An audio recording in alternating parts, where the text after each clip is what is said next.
daldal din po ng daldal. Ngayon, kinastigo si Sara Duterte ng mga prosecutors. I do not even understand paano naging crimes against humanity ang 43 counts of murder na ngayon ay lumalabas na hindi naman ata totoo. Ngayon, sabi po ni Atty. Conti na siyang nagre-represent sa mga biktima. Hindi man kasi anya kailangan na pangalanan ang every victim to establish that Duterte committed crimes against humanity. Ayan po, winarningan sila. We may have to resort pulling out Tatay Digong aggressively from the ICC at the Netherlands. Kaya sabi ni Melchor Vergara sa kanilang pagtitipon-tipon. Zorg dat deze rechtszaak blijft. Zorg dat de mensen in de omgeving geen last van u hebben. Nagbabagang mga balita at pagtalakay sa mga isyu ng lipunan. Bulsa! Opinyon, banat at paglalantad sa katotohanan. Bulsa! What you see is what you get. You decide. Joke time muna tayo mga kababayan. Padala ni Renato Suarez Balyener. Sa isang tindahan po, may tatlong magkakaibigan nagyayabangan, nagkukwentuhan sila tungkol sa kanilang mga alagang hayop. Magagaling daw yung kanilang mga alagang hayop. Sabi ni Juan, alam mo pare, napakagaling ng pusa namin. Pag ganyan nakarinig ng music, matik siya, nagsasayaw siya. Sabi ni Pedro, wala yang pusa mo sa talent ng aso namin. Yung aso namin na niya, padalan mo ng pera, matik siya pupunta ng market, diretso na mamalingki. May nakita nga akong gano'n. Nautusan mamalingki yung aso. Dito sa Facebook, turuan. Ngayon, si Pablo tahimik. May hawak na cellphone si Pablo. May ka-text. Oh, Pablo, bakit tahimik ka? Maya-maya si Pablo biglang umalis. Biglang tumayo para umalis. Siyempre, tinutokso siya. Siguro niya kasi wala kang alagang hayop na may abilidad. Sabi ni Pablo, uuwi muna ako pare. Kasi yung kambing namin nagtitik sa akin. Kasi yung kalabaw namin daw, umakyat ng nyog. Umakyat ng puno ng nyog, kumukuha ng buko.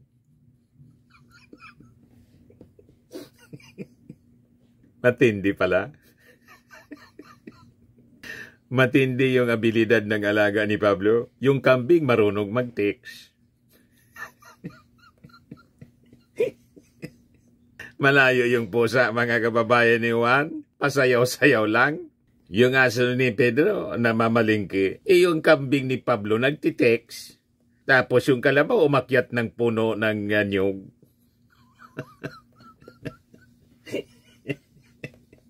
Talo yung dalawa. Matik na, joke man lang po. 200 pesos. Paki-send na lang po ng GCash number po ninyo.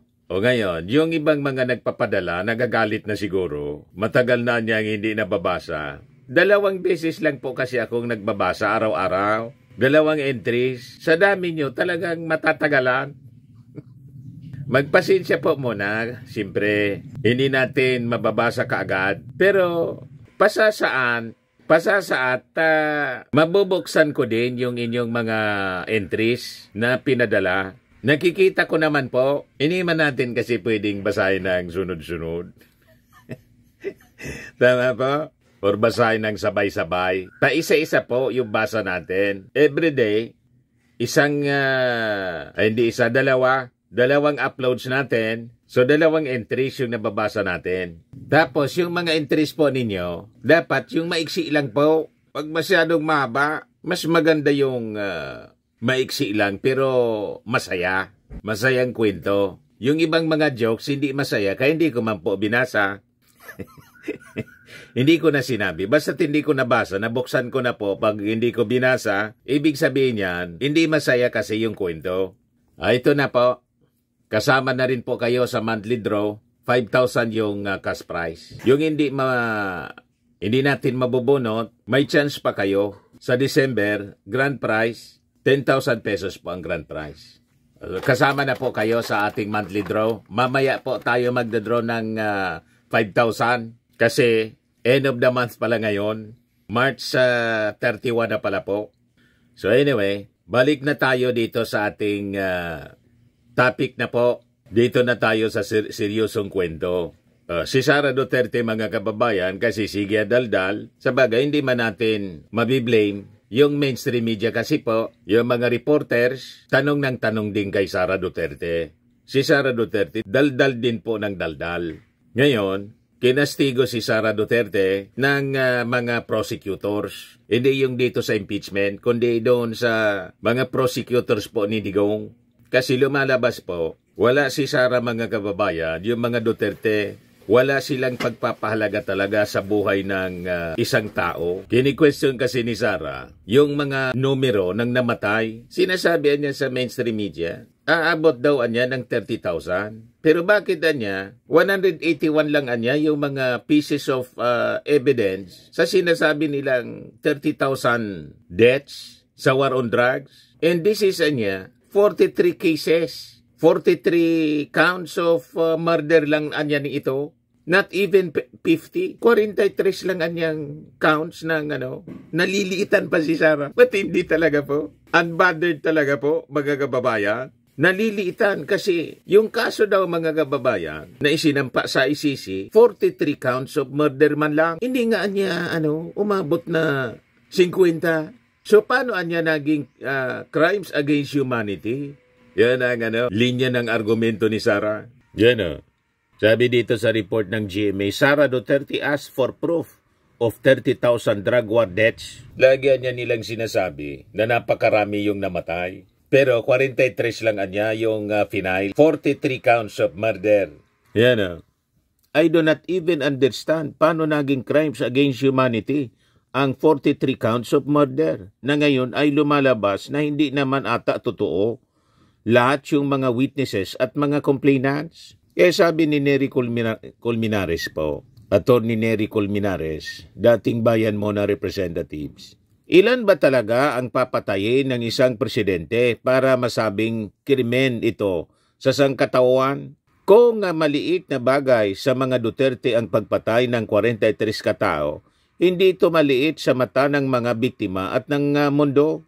Dinurog, mga kababayan, yung argumento ni Sara Duterte ni Nery Colmenares. Tama po. Ilan ba ang kailangan ninyong patayin?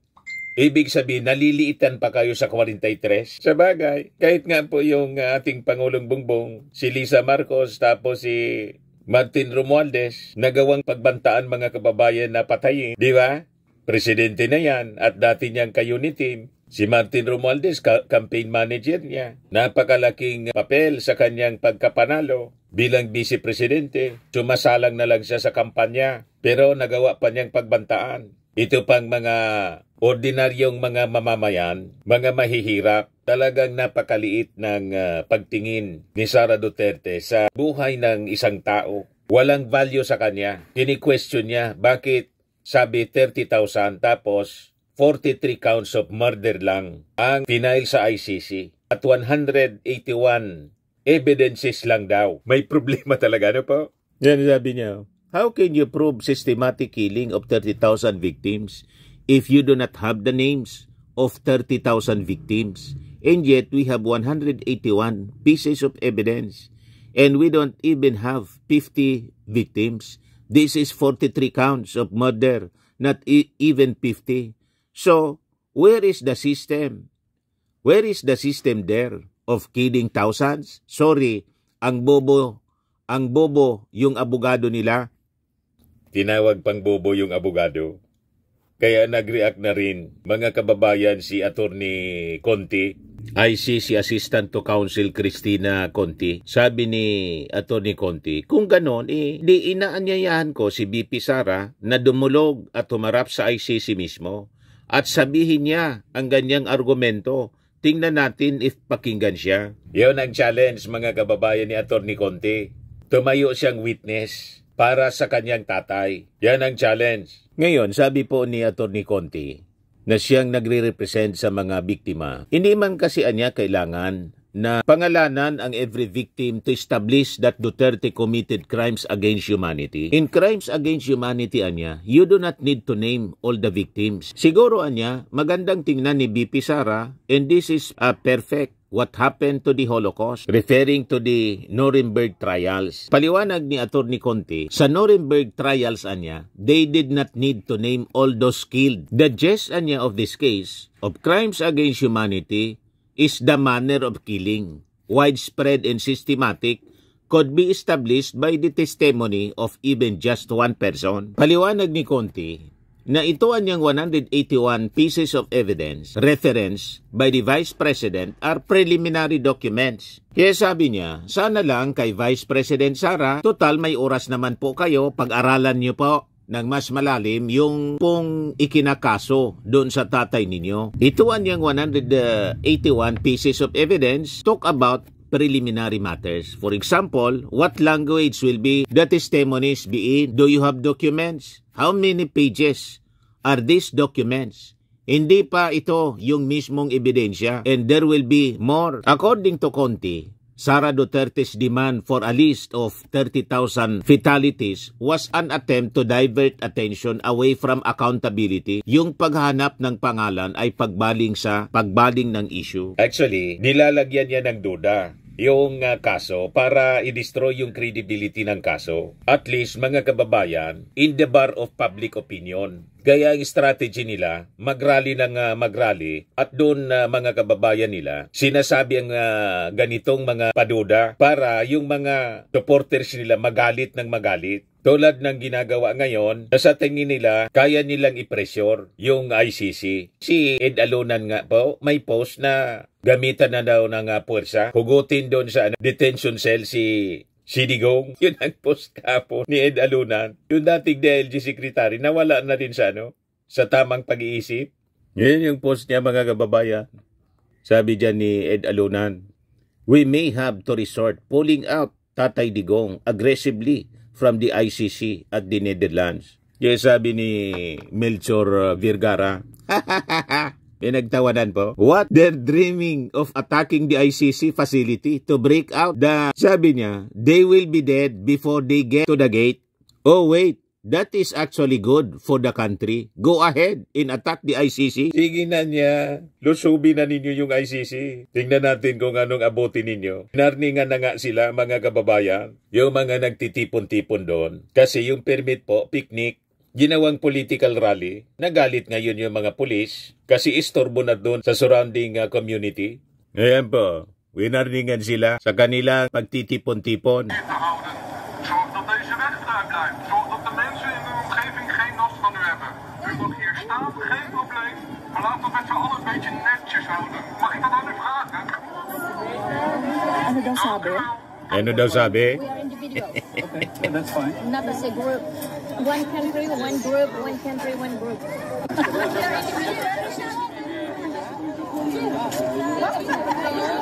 Came here, we did not.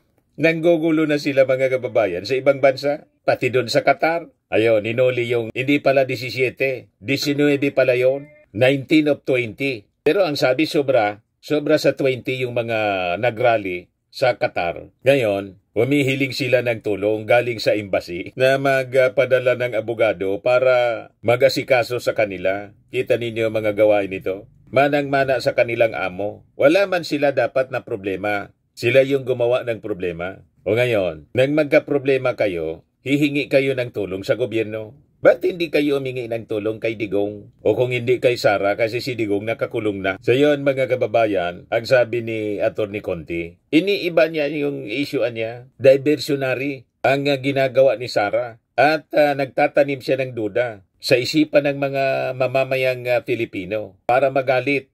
Kaya sabi ni Atty. Conti, the real question is, guilty ba si Duterte? Inotos ba niya ang mga patayan sa kanyang kapasidad bilang founder and leader ng Davao Death Squad na nagpatuloy ang patayan sa Davao City habang mayor siya at sa buong Pilipinas habang presidente siya. Ngayon, sa exclusive interview ng GMA, pinaliwanag ni ICC spokesperson Fadiel Abdallah, he expounded on the legal framework of a crime against humanity. Sabi niya po, if there is a plan that involves widespread or systematic recurrent attack against a civilian population na niya, even one murder may be considered a crime against humanity. He added that, for the time being anya, there's only the charge of murder against Duterte with 43 incidents used for the purpose of this arrest warrant. They took the 43 incidents as a sample for the purpose of this arrest warrant to decide if there is a reasonable ground to believe that there has been a widespread or systematic attack against the civilian population and if there were allegedly murders in that context. So paliwanag niya, they took it as a sample anya.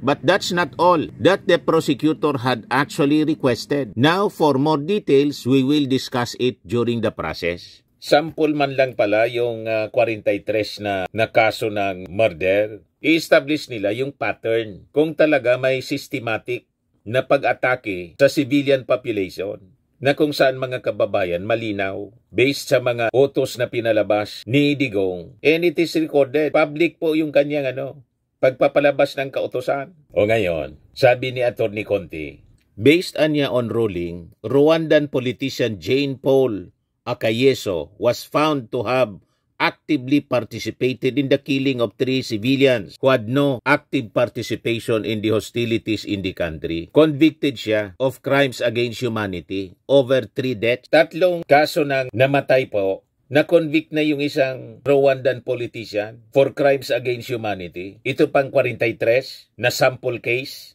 You see? Kaya malabo po yung mga argumento ni Sara Duterte. Yan po, sabi dyan. The court ruled that he was guilty of ordering the murder of 3 people, which constituted part of the widespread attack on the civilian population, in that the 2,000 people killed constituted a widespread attack, sabi po ni Conti. The ICC convicted Akayeso in 1998 for his role in the genocide of the Tutsi ethnic group during the Rwandan Civil War in the 1990s. Based on the ruling, the politician was found to have actively participated in the killing of 3 civilians who had no active participation in the hostilities in the country. The chamber finds beyond a reasonable doubt that the killing of the victims constitute murder committed as part of the widespread or systematic attack on the civilian population on the ethnic ground, and as such constitutes a crime against humanity. The 294-page ruling reads. So malamang sa malamang mga kababayan, yon din ang abutin ni Digong. Pero sabi niya, ready daw siya. Yan po ang ebidensya. ICC will come. Will you voluntarily submit yourself? Sipain ko pa sila, ma'am. But you said a while ago that if somebody will sponsor your fare to the ICC, you will voluntarily submit yourself to their investigation and jurisdiction. Yes. Pero kung sila magpunta dito, sipain ko. But will you confirm that you are willing to submit voluntarily yourself to ICC? Punta ko doon, sipain ko rin sila. Same. I have nothing further, Mr. Chair. So, ano ang problema ninyo, mga supporter? Kayang-kaya yan ni Digong, sipain pa yung mga judges. Kaya lang hindi na po nakasipa. Hindi nga po masambit ng maayos yung kanyang pangalan. Kailangan pang ipaulit. Rodrigo Duterte. Narinig ng mga judges, hindi Duterte. Duterte ang tawag sa kanya, Mr. Duterte. Kaya dapat relax lang tayo. Kayang-kaya yan ni Digong malusutan. Sipain pa daw niya yung mga ICC judges na yan. Ito naman po, Firmax Firming and Lifting Cream, pinapahid po sa mga pulses in affected area. Mainam po sa paninigas na mga kaso-kasuan. Ito naman po, Automax Radiant Serum. Sa mukha naman yung application, anti-aging po siya. You will look 10 years younger than your age. Sa mga cancer patients naman po, baka lang gusto ninyo itong itry. Nengsa Red Mixed Fruit Drink. Hindi mo po siya gamot, food supplement siya. Kaya lang, gawa siya mga kababayan sa goji berry. Yung goji berry may anti-cancer properties. O ngayon, yung mga inquiries ninyo, dumiritso na lang kayo sa aming messenger sa Facebook para masagot namin agad. Ayos pa?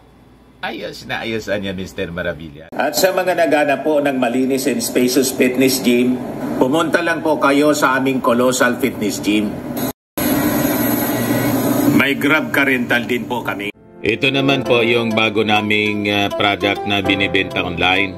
Eye Glow Serum, whitening po siya. Tingnan ninyo yung epekto sa aking anak na architect before and now. Yung mga inquiries po ninyo, dumiretso na lang kayo sa kanyang Facebook account, Riz Maravillas.